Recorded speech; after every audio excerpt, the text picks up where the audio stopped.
आइए आइए चल दीजिए मेरे साथ और हमारे संगी चलना बिल्कुल। ठाकुर जी रुक्मणी जी चलने लगे।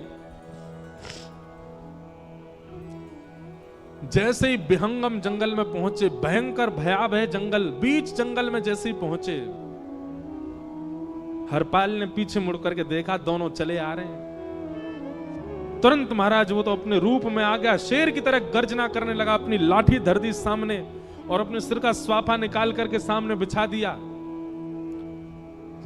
भगवान जो सेठ जी के रूप में आया, भगवान बोले भैया जी क्या कर रहे हो? बोले मैं ही हरपाल हूं। सारे सामग्री निकालो, डाल दो यहां पे, एक चीज भी मत छोड़ना, नहीं तो तुम जानते नहीं हो तुम्हारा क्या करूंगा। ठाकुर जी तो थर थर कांपने लगे। रुक्मणी जी बोली देखो कैसा नाटक कर रहे हैं। रावण के आगे नहीं डरे थे, कुंभकर्ण के आगे नहीं डरे, हिरण्यकश्यप के आगे नहीं डरे, वो हरपाल के आगे ऐसे कांप रहे हैं।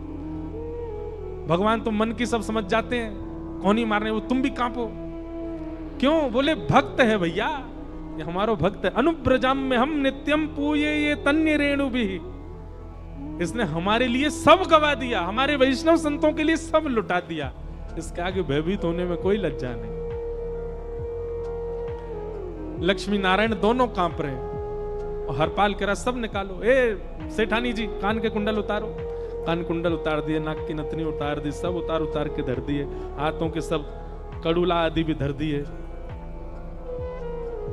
भगवान ने भी अपने सब उतार। बोले बैंत कहां लेके जा रहे, उसको भी धर दो। बोले अरे भैया बुढ़ापे की लाठी, हम गिर जाएंगे। बोले कुछ नहीं गिरोगे, धर दो इसको। जीवन में कभी राम ना जय श्री कृष्ण बोलने पे चिल्ला रहे थे मुझ पे, रखो इसको यहाँ पे। सारा धर दिया। बोले बहुत बढ़िया हो गया, अब 10 साल की व्यवस्था हो गई। इतने में भगवान की कनिष्ठ उंगली में एक अंगूठी थी। हरपाल बोला ये कहां बचा के ले जा रहे हो, उसको दो। बोले अरे भैया ये तो बहुत बचपन की हमारी अंगूठी है और ये आज तक हमारी निकली नहीं है और ये निकल ही नहीं पाएगी, इसको बाहर हम निकाल ही नहीं सकते, इसको तो रहने दो हमारे पास। बोले तुम क्या जानो, इस अंगूठी से कम 1 हफ्ता संत भोजन होगा और तुम पे तो दया करनी नहीं है। चिल्लाए थे मुझ पे जय श्री कृष्ण बोलने पर, निकालो इसको। भगवान और तो नहीं था, मेरे जनों की सेवा ही तो थी, मेरे वैष्णवों की सेवा।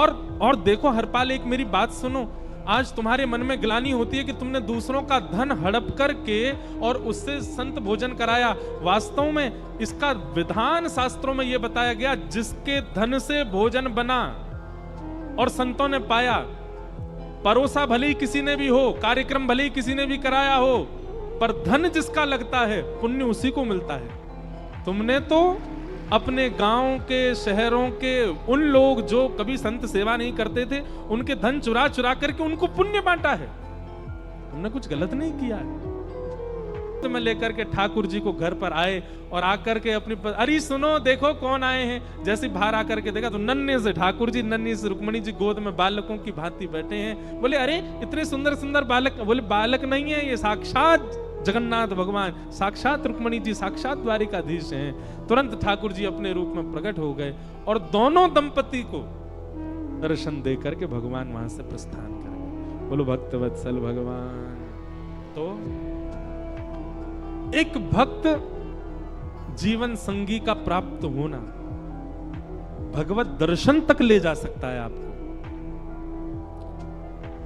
अब जिनके ब्याह हो चुके हैं उनसे तो अब हम कुछ कर नहीं सकते, पर जिनके नहीं हुए हैं संभल जाओ, सुधर जाओ, ठाकुर जी से प्रार्थना करो और प्रार्थना करके केवल एक ही चीज मांगो, क्या हम गृहस्थी है नाथ, ये गृहस्थाश्रम है, हम इसमें आ चुके हैं, अब कृपा करके हमारे जीवन में जो भी आए वो आपका भक्त है।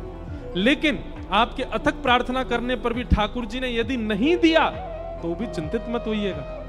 मीराबाई को भी नहीं मिले अनुकूल, करमेती बाई को भी नहीं मिले अनुकूल,